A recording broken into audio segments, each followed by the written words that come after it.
Assalamualaikum warahmatullahi wabarakatuh. Alhamdulillahilladzi arsala rasulahu bil huda wa dinil haqq liyudhhirahu 'ala ad-dini kullih wa kafa billahi shahida. Asyhadu an la ilaha illallah wa la syarika lah wa asyhadu anna Muhammadan abduhu wa rasuluhu la nabiyya ba'dah. Allahumma shalli ala sayyidina Muhammad wa ala alihi wasallam. Sahabat pemirsa penjadi Kolbu Channel rahimakumullah, setelah jeda sekian lama kita tidak berjumpa, kini kita kembali berjumpa kembali dengan guru kita Al-Mukarram Ustaz Us Mauluddin yang kita kenal dengan julukan Kang Guru. Al-Mukarram. Dan baru saja kita merayakan hari ulang tahun kemerdekaan Republik Indonesia yang ke-78. Tentunya masih dalam suasana euforia, kegembiraan, sukacita terkait dengan hari kemerdekaan Republik Indonesia yang ke-78, usia yang cukup matang di 78 tahun kemerdekaan Republik Indonesia. Para pemirsa dan pencinta penjadi Kolbu Channel rahimakumullah, kali ini kita akan simak secara singkat karena padatnya jadwal dakwah beliau, dan di sela dakwah di Masjid Tropicana selesai kajian ba'da subuh dan sarapan pagi, saya meminta beliau menyempatkan beberapa menit ke depan untuk menyampaikan kepada kita semua terkait dengan memaknai kemerdekaan Republik Indonesia yang ke-78 agar kita paham betul apa yang harus kita lakukan sebagai bagian dari komponen bangsa ini untuk mengisi kemerdekaan Republik Indonesia. Oleh karena itu, mari kita simak bersama. Fadhal Al-Mukarram. Bismillahirrahmanirrahim. Assalamualaikum warahmatullahi wabarakatuh. Alhamdulillah, assalatu wassalamu ala rasulillah wa ala alihi wa ashabihi wa mawalah, wa la hawla wa la quwwata illa billah. Saudaraku sekalian dimanapun berada, wabil khusus guru kita Dr. Haji Sukarmawan, semoga Allah Subhanahu wa Ta'ala senantiasa menjaga kesehatan beliau dan melahirkan dari beliau generasi-generasi yang akan menegakkan Islam dan mengokohkan negara kesatuan Republik Indonesia yang kita cintai, serta menebar rahmat Islam bagi seluruh penjuru bumi. Allah telah menganugerahkan 78 tahun usia kemerdekaan Republik Indonesia. Jika kita tarik sejarah, kenapa ada kemerdekaan? Maka jawabannya ada penjajahan. Penjajahan itu mulai kapan terjadi? Ternyata di Indonesia atau di Nusantara lebih tepatnya, penjajahan itu mulai terjadi sejak Portugis datang ke Nusantara melalui Selat Malaka, dan mereka nanti akan banyak berkumpul di Maluku. Malaka dan Maluku menjadi saksi sejarah di Nusantara. Disitulah awal mula penjajahan, benih-benih penjajahan terjadi setelah Portugis, Spanyol bersepakat untuk membagi dunia ini menjadi dua jajahan. Dengan perjanjian Tordesillas itulah Portugis berada di jajahan bangsa-bangsa dan negara-negara di wilayah timur dan Spanyol di wilayah barat.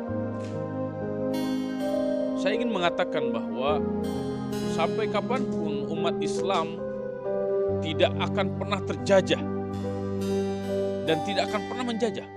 Kenapa? Karena prinsip di dalam Islam, kita semuanya diciptakan hanya untuk beribadah kepada Allah Subhanahu wa Ta'ala. Wa ma khalaqtul jinna wal insa illa liya'budun wa ma umiru illa liya'budullaha mukhlishina lahuddin. Maka semua orang yang telah mengucapkan dua kalimat syahadat pasti dia menegaskan inna salati wa nusuki wa mahyaya wa mamati lillahi rabbil alamin. Dan inilah jiwa-jiwa merdeka itu. Bahkan setiap sholat dalam surat Al-Fatihah kita terus membaca iyyaka na'budu wa iyyaka nasta'in. Hanya kepadamu kami menyembah dan hanya kepadamu kami memohon pertolongan. Maka kita meminta agar Allah tunjukkan jalan yang lurus, jalan orang-orang yang telah diberikan kenikmatan, bukan jalan yang dimurkai oleh Allah dan bukan jalan orang yang sesat. Inilah peta sebenarnya yang harus kita fahami. Jalan yang diberikan nikmat itu jalan para nabi, jalan siddiqin, syuhada, orang-orang saleh, dan mereka orang-orang yang merdeka, sebenar-benarnya merdeka.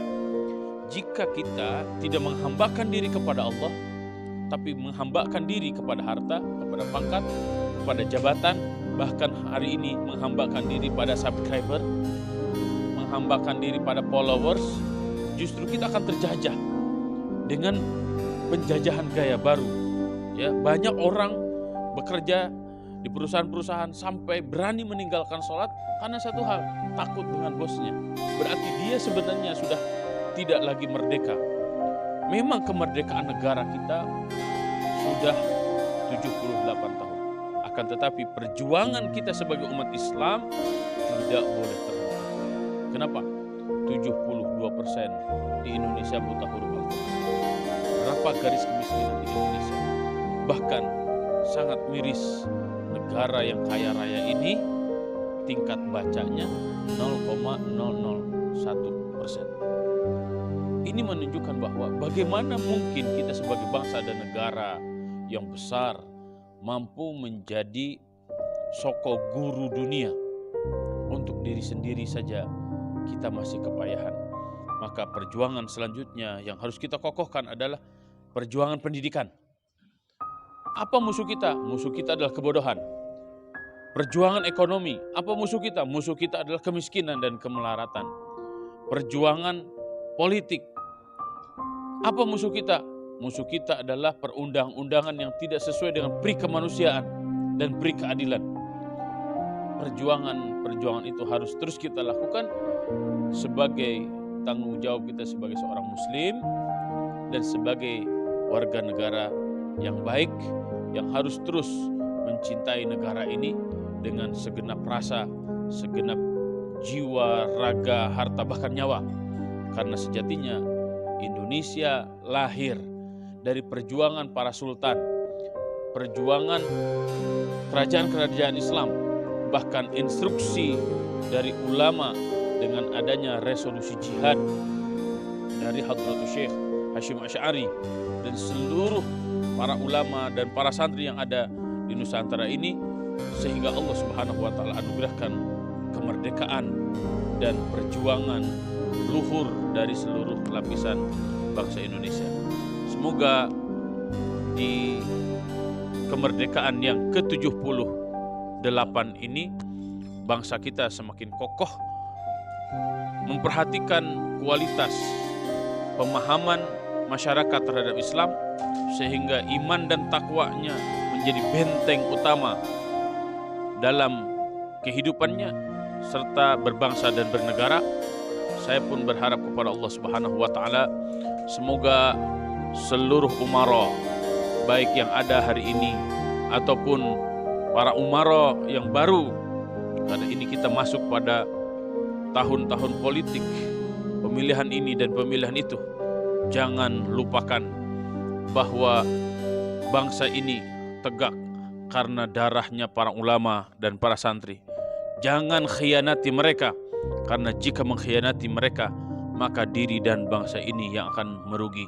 Siapapun mereka yang kokoh dengan Islam dan mencintai negaranya, insya Allah pada siklus gelombang yang ketiga ini kita sebagai bangsa Indonesia sedang dinanti-nanti menjadi soko guru dunia.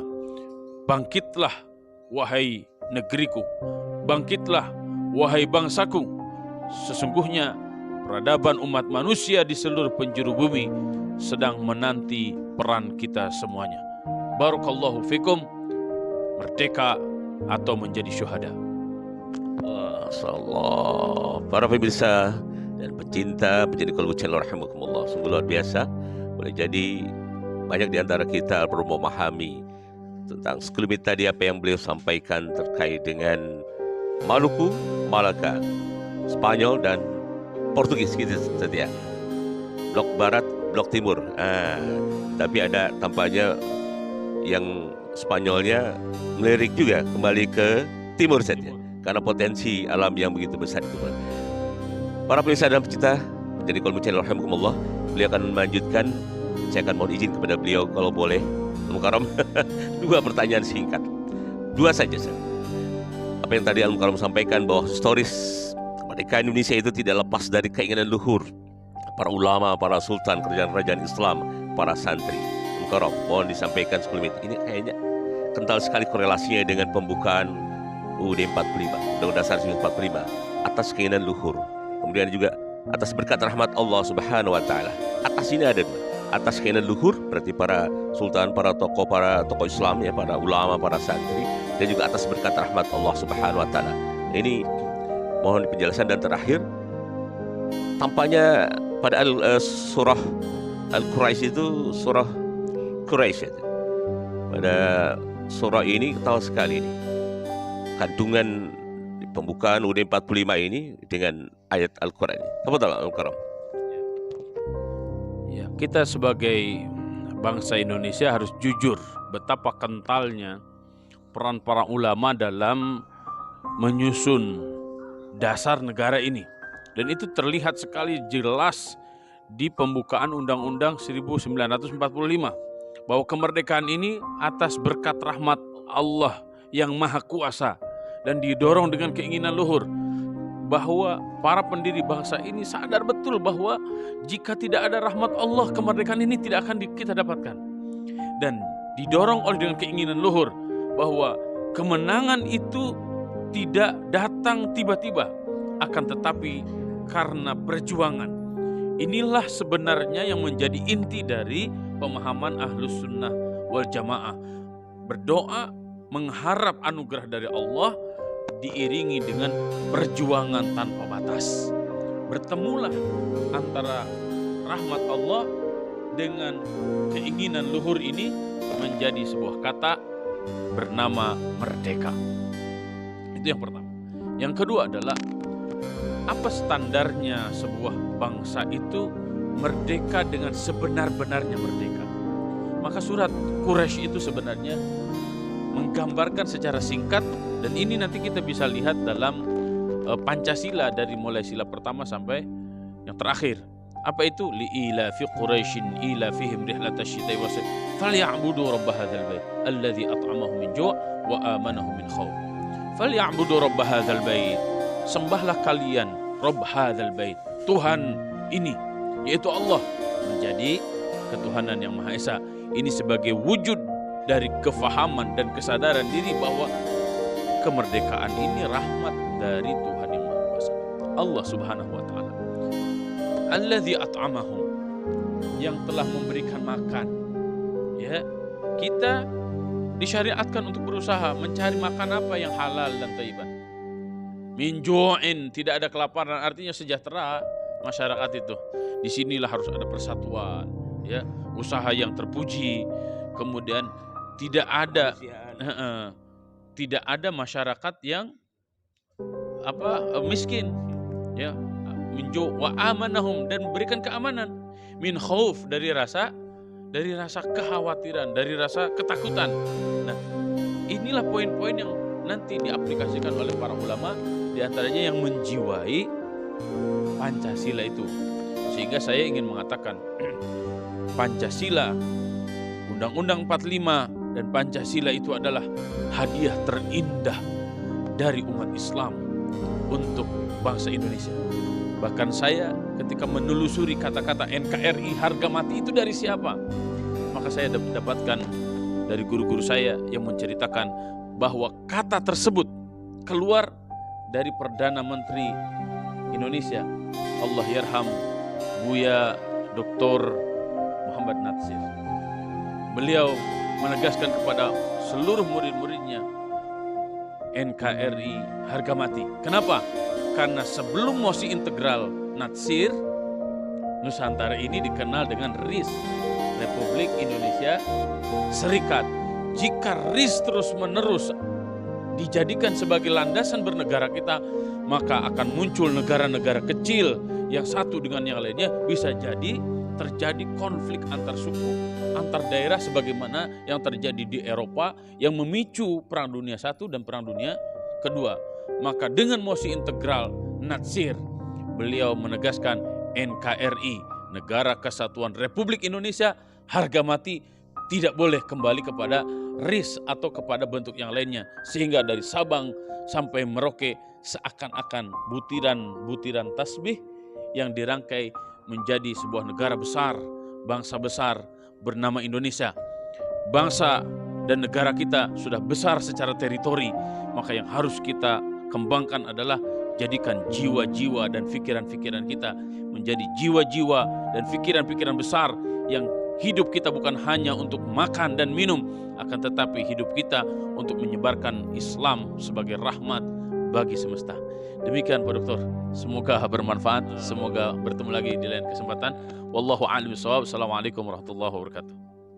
Waalaikumsalam warahmatullahi wabarakatuh. Baiklah sahabat menjadi Korbu Channel dimanapun Anda berada, telah kita simak meskipun singkat namun padat dan sungguh luar biasa. Kita banyak menangkap hal-hal yang boleh jadi baru kita ketahui di balik dari kemerdekaan Republik Indonesia ini. Mari kita isi kemerdekaan Republik Indonesia di usia 78 tahun ini dengan kemaslahatan, dengan kebaikan dan mengembangkan ilmu pengetahuan. Dan beliau di pengantar tadi, tidak kalah penting adalah tingkatkan kualitas pendidikan di negara tercinta Indonesia ini. Insya Allah pendidikan yang sangat memadai dengan dasar keimanan dan ketakwaan yang begitu kokoh. Insya Allah amanah dari UUD 45 ini akan terwujud.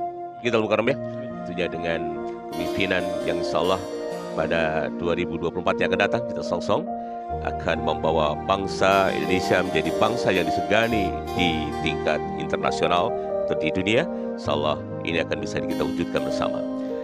Semoga kita bisa berjumpa kembali dengan guru kita Al-Mukarram Ustaz Mauluddin atau Kang Guru pada kesempatan mendatang.